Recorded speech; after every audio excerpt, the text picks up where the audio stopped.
Wapres Gibran sidak ke Pulau Baai, pemerintah pusat soroti dampak pendangkalan terhadap ekonomi Bengkulu. Permasalahan pendangkalan alur pelabuhan Pulau Baai, yang sejak lama menjadi hambatan arus logistik dan perekonomian di Bengkulu, akhirnya menarik perhatian serius dari pemerintah pusat.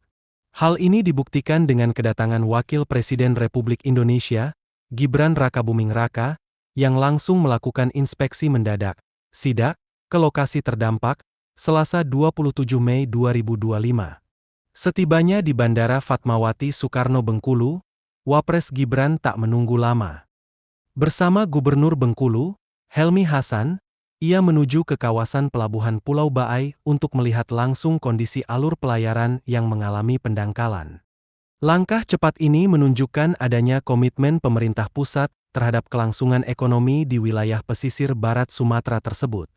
Pendangkalan alur laut di pelabuhan utama Bengkulu ini bukan hanya berdampak pada aktivitas bongkar muat barang, tapi juga menghambat akses distribusi ke Pulau Enggano, serta mengancam posisi strategis Bengkulu sebagai pintu gerbang maritim. Yang pertama kita menceritakan soal alur terjadi pendangkalan yang harus dimaintenance secara rutin. Ketika orang berteriak alur yang harusnya laut, malah menjadi lapangan tentunya ini berdampak kepada ekonomi terutama arus transportasi ke Pulau Enggano, kata Gubernur Helmi Hasan saat mendampingi Wapres Gibran. Menurutnya, perlu ada pemeliharaan rutin terhadap alur pelayaran, agar sedimentasi tidak semakin mengganggu aktivitas kapal besar.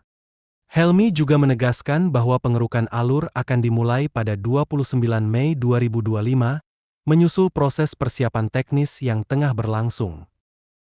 Kunjungan Wapres Gibran ini menjadi sinyal kuat bahwa pusat mulai memberi perhatian lebih terhadap infrastruktur maritim Bengkulu.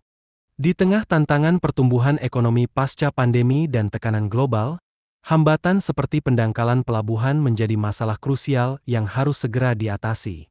Sejumlah pengusaha dan pelaku usaha logistik lokal juga berharap, dengan keterlibatan langsung pemerintah pusat, permasalahan pendangkalan alur pelabuhan Pulau Baai ini dapat diatasi segera sehingga potensi ekonomi maritim Bengkulu bisa kembali dioptimalkan.